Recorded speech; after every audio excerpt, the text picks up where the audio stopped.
Hello, everyone. This is Jesse Valencia with WME Theaters, servicing the White Mountains of Arizona, and we are here with Tom Putnam, director of The Dark Divide, which is now playing at the Village 8. For those who haven't yet seen the film, The Dark Divide is about a shy butterfly expert who embarks on a dangerous, life-changing trek through one of America's greatest unprotected wildlands at the urging of his dying wife. Tickets and showtimes for The Dark Divide are available now at WMEtheaters.com. Hi, Tom, and thanks for being with us. Thanks for having me. I like your description of the film. There's definitely like no confusing this with anything else that's out right now. No one's going to go see Tenet by mistake, meaning to see this. Right, absolutely. So, when we were talking before, you mentioned we were talking about how a portion of the film's profits are going to be donated to the National Wildlife Federation. Can you tell us a little bit about that? Sure. The NWF is America's largest environmental nonprofit. They've actually been involved with the film since we were developing it. And the film deals with some things that are really in sync with their values.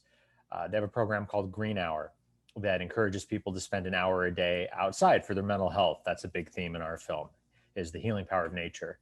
We also are movies based on the true story of America's foremost lepidopterist, which is an expert in butterflies and moths. And the NWF has a number of programs that help rebuild pollinator habitats. Most people don't know this, but our pollinators, the population has dropped by something like 98%. So that's something that we care a lot about and are excited to hopefully get some money back to them to help solve the problem. That's fantastic. Now, David Cross plays the lead in this film, and when we were talking earlier, you mentioned this was his first lead role. Can you tell us a bit about what it was like working with him? Sure. I mean, most people don't know this, but David does serious roles all the time, but he's usually so good that people don't realize it's him, or he's in for a couple scenes in and out. This is the first film he's had a lead role in, and it was really exciting for me. I mean, he came on board the project early. He and I spent about 6 months rewriting it before we started shooting. And to me, he's the perfect guy for this. I mean, he's in every scene in the movie. There's a 35-minute stretch of the movie where there's no dialogue. We're just like on his face. And I wanted somebody who could keep people focused. He's a successful stand-up comic, so he understands how to keep people's attention. He had the dramatic chops to make us cry when we needed to. He had the comedic chops to make us smile or laugh.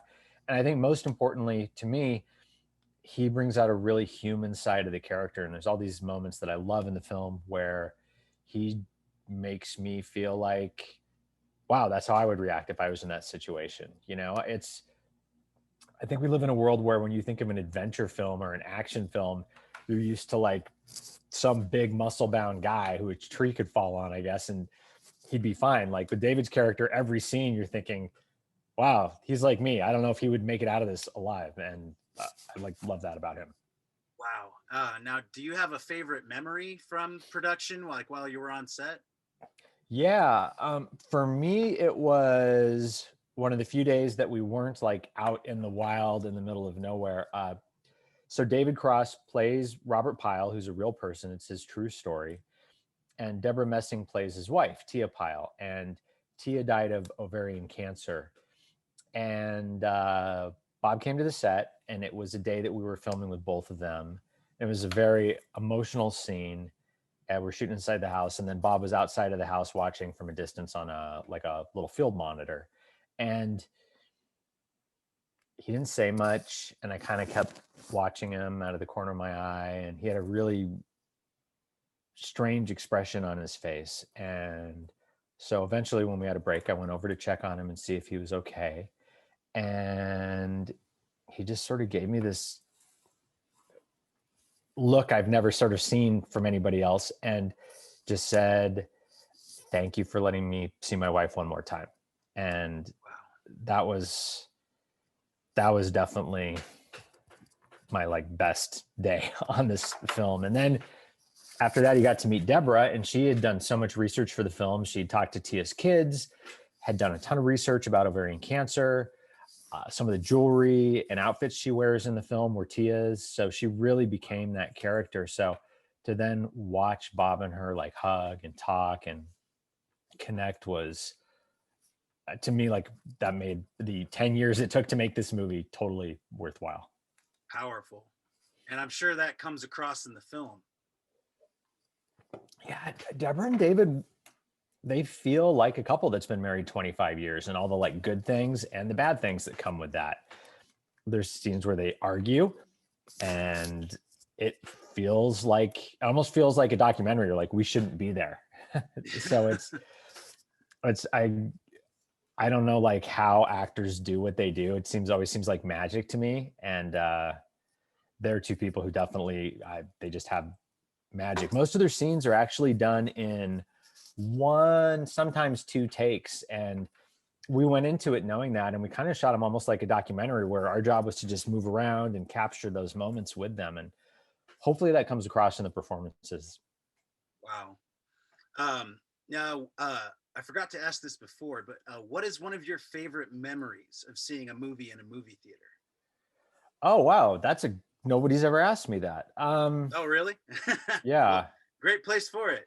Wow. I was thinking about making it the first movie you saw in a movie theater, but I grew up in like a really like conservative Christian household, so we didn't get to see movies very much. So I'm not going to count that, because what we did see didn't make much impression.